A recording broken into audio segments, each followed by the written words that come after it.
मसीह के नाम की महिमा हो। आज महा उपवास के 30वें दिन हमारे मनन के लिए लिया गया विषय है परमेश्वर हमारा शरण स्थान, जो भजन संहिता 16वें अध्याय पर आधारित है। भजन संहिता 16 दाऊद द्वारा लिखा गया एक अद्भुत भजन है, जब वह एक के बाद एक परेशानियों से घिरा हुआ था। यह कहा जाता है कि दाऊद शाऊल से दूर भागकर अदुल्लाम नामक गुफा में छिपा था। वहां चारों ओर मृत्यु का संकट बना हुआ था, लेकिन उसे यह यकीन हुआ कि गुफा उसका शरण स्थान नहीं, बल्कि परमेश्वर उसका शरण स्थान है। पिछले वर्ष कोविड की दूसरी लहर में मैं और मेरे पति भी संक्रमित हुए थे।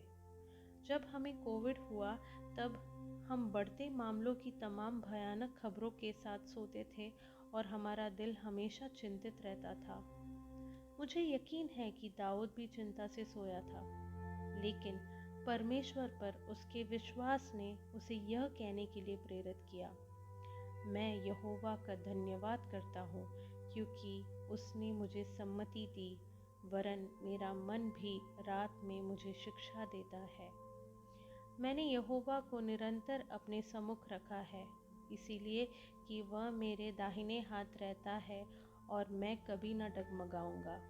पद 7 और 8। जब दाऊद की तरह हमारे चारों ओर भी बहुत सी नकारात्मक चीजें हो, तो आइए हम भी अपनी आंखें हमेशा यहोवा पर रखें। वह हमारा शरण स्थान है। जब हम अपनी आंखें परमेश्वर पर ही रखते हैं, तब हम भी दाऊद के साथ कह सकते हैं, इस कारण मेरा हृदय आनंदित और मेरी आत्मा मगन हुई।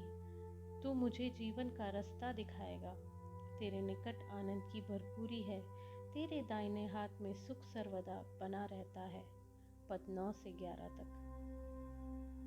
जब हम सुसमाचार पढ़ते हैं, हम देखते हैं कि प्रभु यीशु को सूली पर चढ़ाया गया।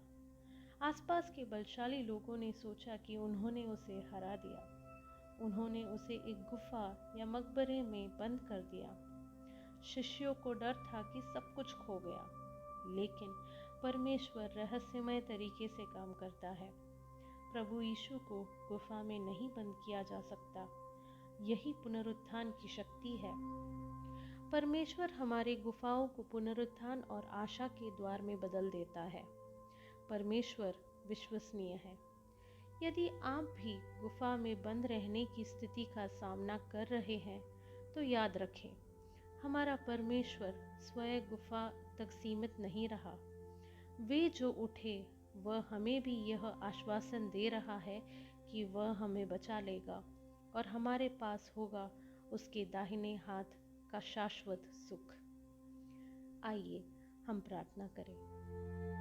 हे प्रभु परमेश्वर, हम तुझे धन्यवाद देते हैं और तेरी स्तुति करते हैं कि तू हमारा अनंत शरण स्थान है। तू हमारी सहायता कर कि हम सर्वदा तुझे ही देखें और आश्वस्त रहे कि हमारे जीवन में तुझसे बढ़कर और कुछ भी नहीं। आमीन।